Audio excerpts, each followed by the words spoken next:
Well, Gerald Butts is Justin Trudeau's longest-standing friend. Here's a picture of them at McGill, both wearing their sandals together. They've been buddies forever. And so when Justin Trudeau needed a guru, a Rasputin figure to shape his political career, obviously Gerald Butts was the guy. It was a good pairing. Justin Trudeau had the famous last name, the good looks, and the charisma. Gerald Butts, none of those things, but he had the brains. They were a winning team, and then it started to fall apart. Jody Raybould claimed that the Prime Minister's office, and Gerald Butts in particular, had tried to interfere with the prosecution of corruption with a Quebec-based engineering firm called SNC Lavalin, and shortly thereafter, it came out that similar interference, also traced back to Gerald Butts, was behind the malicious prosecution of Vice Admiral Mark Norman, who was later acquitted. The charges were dropped against him, again orchestrated by the PMO. Gerald Butts was up to his eyeballs in all this, and he resigned, but now he's back, leaking the story to the CBC, which had a very gentle welcome back for him.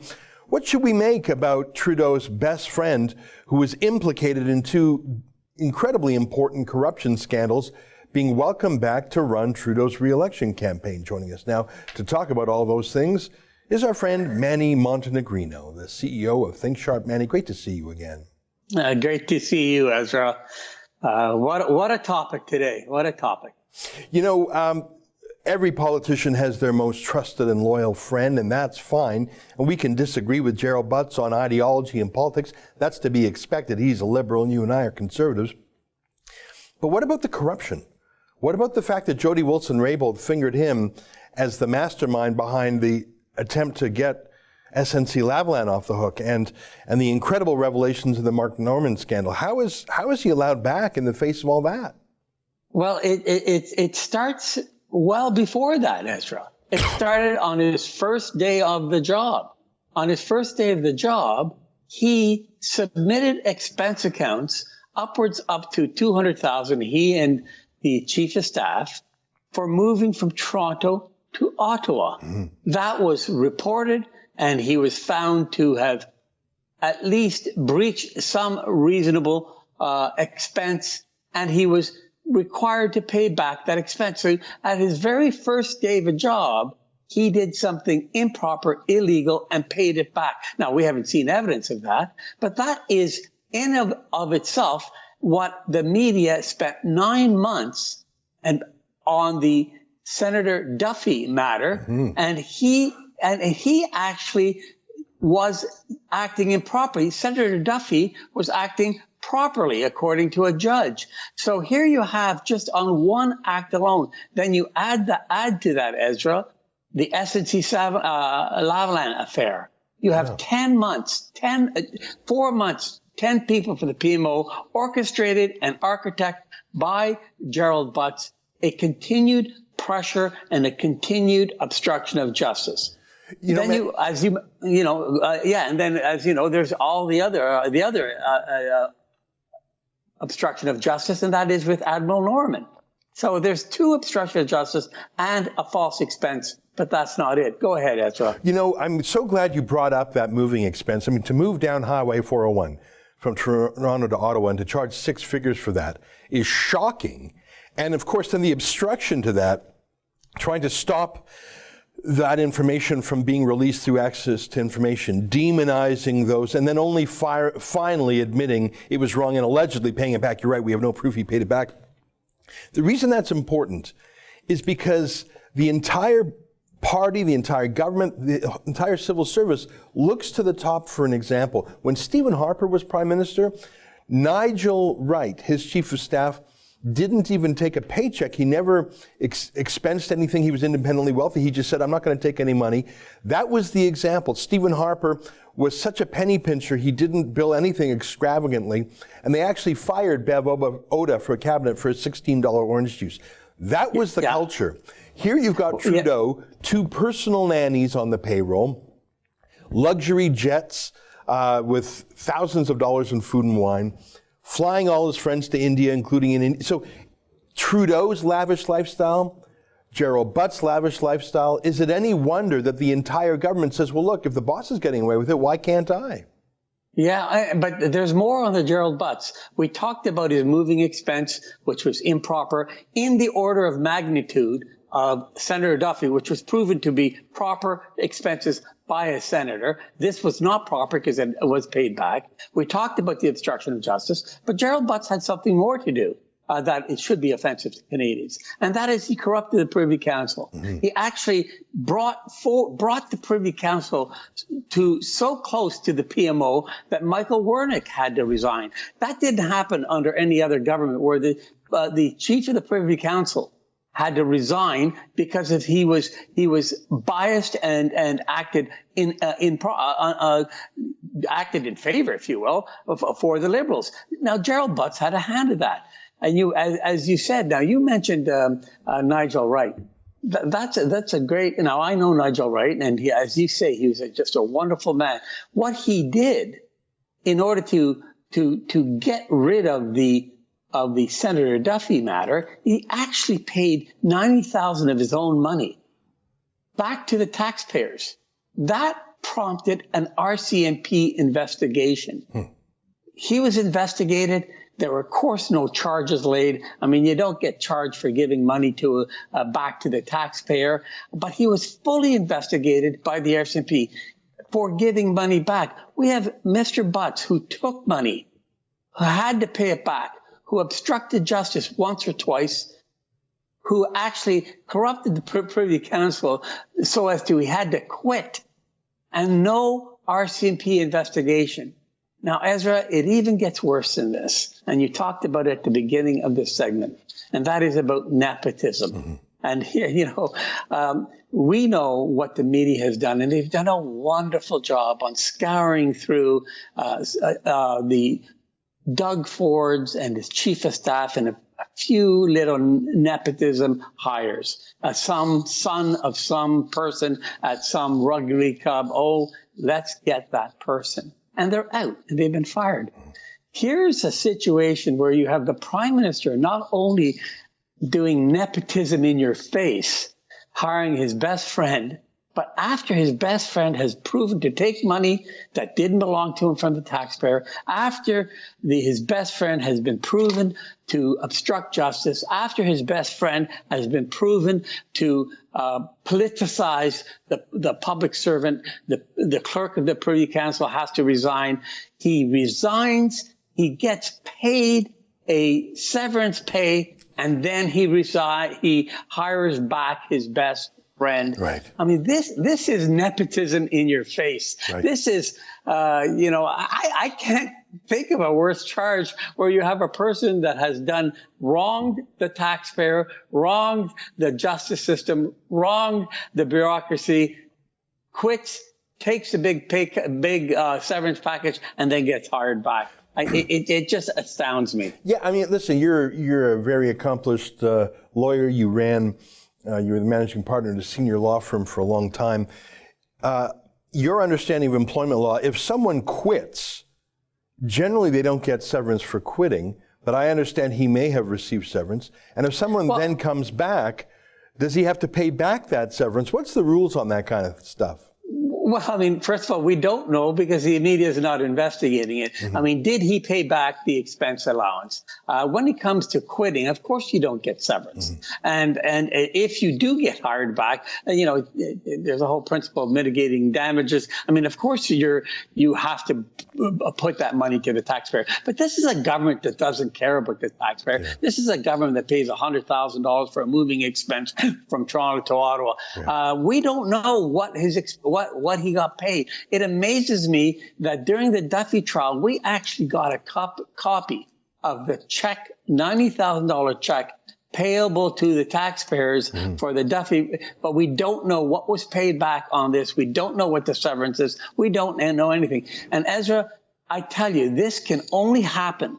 It is absurd that this nepotism in your face, hiring a person who was responsible for a lot of bad things in Canada, hiring him back can only happen because the media lets it happen. And it's as simple as that. And I'll recall your viewers to the time that Nigel Wright, and he used to jog at 4 or 5 in the morning, a complete athlete, and the media interrupted him and got him on a 4 o'clock jog to ask him questions. Yeah. We are not going to get. So the media was way over the top with Nigel Wright because he gave money back to the taxpayers. You will not see the media going to a 4 o'clock jog. They will not see the media even ask the questions or get copies of the checks paid back. I remember that pre-dawn jog. I mean, just what it says about the stamina and discipline of Nigel Wright getting up that early to go jogging is incredible. But the length the journalist went to ask him questions, complete incuriosity about Gerald Butts. I got to tell you, the money side here is concerning, but to me, it's the least of the problems. The biggest problem is here's a guy who was credibly accused by the Attorney General of corruption. The Mark Norman case, let me quote from the judge who threw out the case. This is Judge Heather Perkins McVeigh. Right. By all appearances, this is a more direct influencing of the prosecution. The Attorney General has entirely bypassed the Prime Minister's office, while its right arm, the PCO, is dealing directly with the Public Prosecution Service of Canada, and the Prosecution Service is allowing this to happen. So much for the independence of the PPSC. That's a damning statement about the independence of the press, of the prosecution. That is actually of greater concern to me than the fact that he's filling his pockets with goodies from the taxpayers' pantry. And I raised that because filling his pockets was enough for the media to hound Duffy for years, to hound the Prime Minister Harper for years, and to have him removed. And, you know, and Prime Minister Duffy lost a year of his salary. A lot happened just for that moving expense. Mm-hmm. Here we have moving expense. We have improper severance pay. But we also have, as you put it, you have the Attorney General of Canada saying that Butts' testimony was not truthful. He did obstruct justice. You have a judge, a sitting judge, and not a political person, Judge Heather McVeigh, sitting there saying in open court that there was obstruction of justice in the Norman case by the PMO, and the PMO is run by Gerald Butts. I mean, you can't get any worse factual situation to say that this person should be nowhere near government, nowhere near political party. He should be nowhere near, but he's invited back. There's a little story in the CBC, and what infuriated me in that story was when the CBC referred to like getting the gang together, the gang. Right, they were so excited. It was almost like the Beatles' return. You know, isn't this great? Gee, you know, it's great. They're back. And how can you do that? How can you write a story like that? Well, that's the same CBC that did a story on Justin Trudeau's socks. So I'm not sure it's not that surprising. When Butts resigned, you don't resign if you did nothing wrong. Right. So he resigned when things were going tough. But look, Mark Norman is gagged. The trial was dropped, so all the bad news is not going to come out. He was given a huge payment. I wouldn't surprise me if it was in the order of $10 million with a non-disclosure agreement, so he can't talk. So that problem is solved with more taxpayer money. You've got Jody Wilson-Raybould, who has not yet been released from her confidentiality and other privilege requirements. So it's using government money. Trudeau and Butts have shut up all the people who would finger them. Michael Wernick is gone, so now Butts is back. I think he thinks he can get away with this because, as you've pointed out, the media so far has been very gentle. I think they're just going to brazen it out. Manny, they're used to a docile media. Now add in $600 million in media bailout money. I think Butts is going to get away with this. Oh, he would definitely get away with it. And think of if you were Jane Philippot or if you were Jody Wilson-Raybould and you read this news. And you see, you gave up your minister job, you gave up everything because you wanted an ethical government, and you pointed at Gerald Butts as being the architect of this unethical act. And you sit there and you do everything. These two strong women did what they had to do.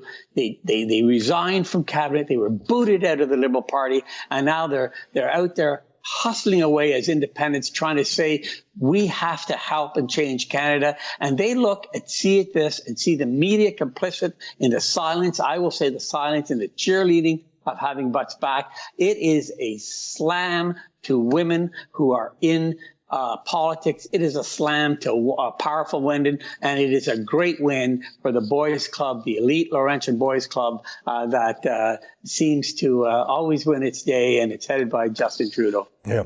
I remember you and I were talking the other day. All those attorneys general, former attorneys general of various parties, provincially, federally, wrote to the government wrote to the RCMP, I believe it was, requesting an investigation. There is so much evidence here, including Jody Wilson-Raybould herself, who was right in the thick of it. Right. I'm worried that our police are becoming political, and I'm worried about that not only because I want justice, but also because I want our police to remain above partisan politics. I don't want them to be brought into disrepute. I don't want police choosing our elections. I don't want police meddling.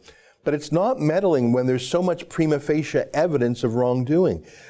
In the Mark Norman case, in the SNC Lavalin case, what we heard from Jody Wilson-Raybould's own testimony, I do not want police putting their thumb on the scale in an election. But that's not what's going on here. They've been silent for 6 months. What can we do about that, Manny? Well, exactly. I mean, they should have acted quickly. We have not even received a press release, not even one word saying we received and we will investigate. Not that I have seen. I mean, you have 5 attorney generals. You don't forget the ex-attorney general, Michael O'Brien from Ontario, who also demanded, a strong liberal who also demanded an investigation, who also, in his opinion, concluded it was obstruction of justice. Mm-hmm. So you have at least 6 attorney generals. You have the leader of the opposition. You have millions of Canadians on Twitter and otherwise saying, please investigate. You have the attorney. And then before all that happened, the attorney general was fearful that she would lose her job, and she did lose her job. Yeah. So there's so much evidence.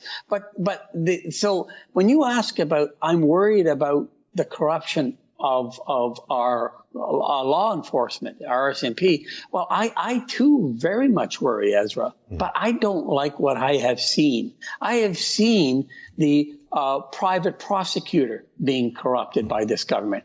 I have seen our military, and if there are, and this episode, our talk can't talk about what happened with the Admiral Norman and the higher up and what happened there. It appears to be a politicization of our military as well. We have seen without any doubt the politicization of our Privy Council, our independent bureaucracy, because Michael Wernick quit because he said that he is seen to be biased. So when I see our prosecutors, our military, and our bureaucracy all under the cloud and doubt of some form of corruption by this government, I mean, is it, and I'll also add, I forget when this government attacked the Supreme Court justice from Manitoba, right. you had an attack on the judiciary. So let me add it all up here. You have an attack on the independent prosecutor. You have an attack on the judiciary. You have an attack on the clerk of the Privy Council, Michael Wernick. And then you have attack on our military in its independence and its function. That's four. Is there a possibility that the RCMP is also under that cloud? I would do everything possible if I were the RCMP to make sure not one Canadian thinks that they are an arm of the Liberal government. And I can tell you, Twitter is a bad place in a bad world where people post a lot of nasty things. But there are a lot of comments, and I certainly don't like seeing them, about making a connection to that concern by Canadians that the RCMP are in the pocket of the Trudeau government because of his latest appointment.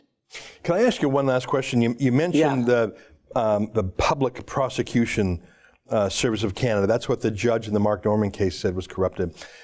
It's a bit of a legal question here. Help me out. I know that there's a way for a private citizen to go to court and say, Your Honor, the prosecutors won't take this case, but I want to sue. I want to make a private prosecution, as in we don't have to wait for the Attorney General. We don't have to wait for the RCMP. We don't have to wait for, David Lametti to sue his own government. Someone can go to court, hire a lawyer themselves, prepare the case themselves, and say, I'd like to sue under the law as a private prosecution to get things going. Is that too much of that? It's an unusual process, because normally the prosecutors do the right thing, and normally people don't have that kind of money or interest. Is there a possibility that a group of citizens could raise some funds to file a private prosecution for corruption? Is that even a thing, Manny? Yeah, absolutely it is, and it's obviously permitted under our legislation. I do believe it did happen twice, if I'm not mistaken.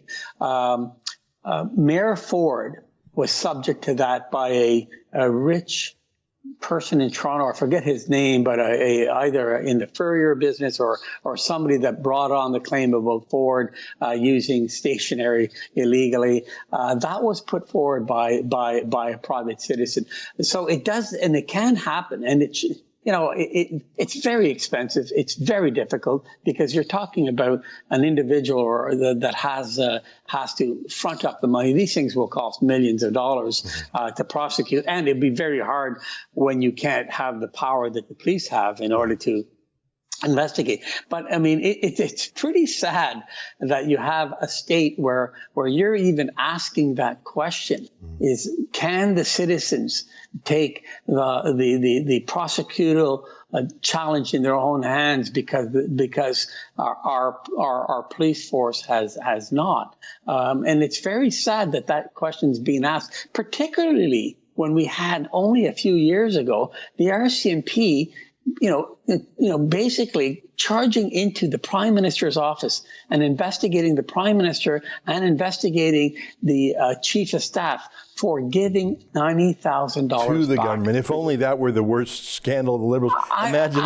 Imagine the glory days where giving money to the government was the worst scandal of the Harper years. But the test there is the test is, how did the RCMP even create a case? And as you know, in the judge in the Duffy case saying, what is this case doing here? These are no rules on expense. But the RCMP found a way to charge Senator Duffy 33 times, found a way to pressure the Chief of Staff on almost charging him for giving money back to the taxpayer. If the RCMP was that noble, was that righteous, was that perfect in its application of the law, what the hell are they doing in this case here? Yeah. Why are they not using the same standard they used a few years ago to what is clearly a very egregious series of events that led to the resignment or to the firing of the Attorney General? That's never happened. I think Richard Nixon may have got rid of his Attorney General or wanted to, but it's never happened in Canada, and we don't even have a one-line text or a one-line note from the RCMP saying that we have taken this matter under advisement or we are looking at it. Yeah, very frustrating. Well, Manny, thank you as always for your expert guidance and your wisdom, both legal and political. It's always great to talk to you. Great. Thank you, Ezra. All right. Thanks, my friend. There you have it. Manny Montenegrino, former legal counsel to Stephen Harper, the Prime Minister, and the CEO of Think Sharp. That's an excerpt from the Ezra Levant show. Every day I do a video monologue and then I interview an interesting guest, and then I end by reading my hate mail. But you've got to subscribe to it, which you can do at therebel.media/shows.